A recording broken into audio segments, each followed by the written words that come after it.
ദുബായിലെ ഷോപ്പിംഗ് മാളുകൾ കേന്ദ്രീകരിച്ച് നടക്കുന്ന ദീർഘദൂര ഓട്ടമത്സരത്തിൽ പങ്കെടുക്കാൻ റോബോട്ടുകളെത്തി. മിർദിഫ് സിറ്റി സെന്ററിൽ നടന്ന മാരത്തൺ കൂട്ടയോട്ടത്തിലാണ് മനുഷ്യർക്കൊപ്പം ഓടാൻ റോബോട്ടുകളും എത്തിയത്.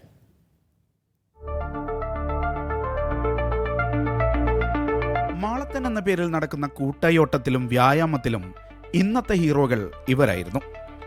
മനുഷ്യനെപ്പോലെ ഒപ്പം ഓടാനെത്തിയ ഹ്യൂമനോയിഡ് റോബോട്ടും നായ്ക്കളെപ്പോലെ ഓടുന്ന റോബോഡോഗും. മിർദിഫ് സിറ്റി സെന്ററിൽ മാളത്തനിൽ പങ്കെടുക്കാനെത്തിയവരുടെ മുഴുവൻ ശ്രദ്ധയും ഇവരിലായിരുന്നു. ഒപ്പം നിന്ന് ഫോട്ടോ എടുക്കാനും കൂടെ ഓടാനും തിരക്കോട് തിരക്ക്. ദുബായ് ഫ്യൂച്ചർ മ്യൂസിയമാണ് ഈ റോബോട്ടുകളെ രംഗത്തിറക്കിയത്. കഴിഞ്ഞ ദിവസം ദുബായ് ഭരണാധികാരിയുടെ മജ്ലിസിലെത്തിയും ഹ്യൂമനോയിഡ് റോബോട്ട് വാർത്തകളിൽ ഇടം പിടിച്ചിരുന്നു. Media 1 Dubai.